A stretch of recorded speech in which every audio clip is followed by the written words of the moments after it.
start with some positives. We won the game. Bentancur back-to-back goals in games, which is better for us. And that's pretty much where it stops because no disrespect to Bournemouth, but you show up there with your full strength team. I know about resting, but you play your best team. You put 2 or 3 past them. Then you can bring players off. But we were absolutely awful again. Slow start, slow build up. Easy for Bournemouth to play against. I'm sorry, but this whole thing of, Tottenham fans glossing over bad performances because we get wins and all that has got to stop. I want this team to be playing further up the pitch, high intensity from the beginning. If we'd have done the second half in both the Sporting games and the game today, we would have got 3 points wrapped up from the start. We'd have got 3 points wrapped up against Bournemouth in 50, 60 minutes because they couldn't live with us when we moved the ball forward. And then against Sporting, we'd already be qualified for the Champions League. These slow starts, these pathetic starts from Spurs. And why is Conte, a world-class manager, I don't say that, but you're persisting with people like Royale, who's not good enough, with Sanchez, who's not good enough, people like Spence sitting on the bench, not getting a chance or that. You're going to play him against Nottingham Forest in the Cup with a half-strong team that's going to make everyone look awful, and then he's going to be back on the bench and all that, not getting another chance. Things have got to change from top down in this club to be able to consistently compete like you're saying you're going to, or compete for trophies. And it's got to be the manager as well. Now, don't get me wrong, like I said, world-class manager, but you've got to put your stubbornness aside for the benefit of teams at times. And he's just not doing that. And it takes for 50, 55, 60 minutes to be able to perform against Bournemouth. Are you kidding me? I'm sorry. It's just, we'll take the win. And there's good points, but I'm just not happy with the way we're so slow in games. Because when we came up against a Man United team who we played poorly against, and Arsenal as well, their quality, they just bury you within the half, and then you're done. It's just not good enough in certain aspects.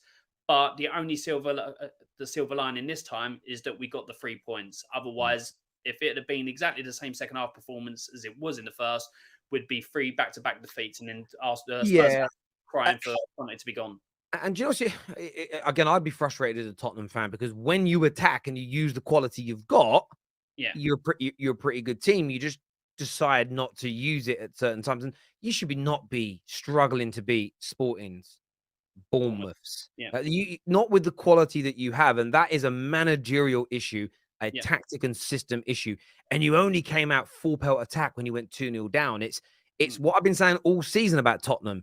It's unsustainable football because even if you play Bournemouth 10 times on the bounce and they had a 2-0 lead after 50 minutes, you may only come back in half of them, even against Bournemouth. You're playing a better team today. It's like with Newcastle last week. They got a 2-goal lead and you could not break them down because they're a better team than Bournemouth. And I think that you're right to call that out. Obviously, good perseverance, great fight from your team to get themselves back into that position. You couldn't afford to lose 3 on the bounce, not with the pressure that's kind of mounting around your team and stuff like that. But you did get the win, a couple of points behind Arsenal. So positionally and points total, you're still in a very good place.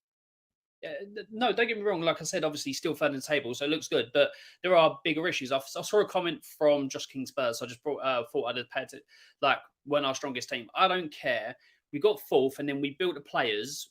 We bought the players in, like spent over 100 million and all that to get a better squad because we were claiming we had a better squad. So that squad, no matter who you rotate, should be able to get jobs done like against Bournemouth easier than what we did and all that. I'm sorry, people saying that we're our strongest team. We got to stop getting away from weak excuses like that. If you're in the Premier League and you're playing a Premier League team and you're playing, your squad should be good enough to compete against teams smaller or just on the same level as you if you rotate a couple out.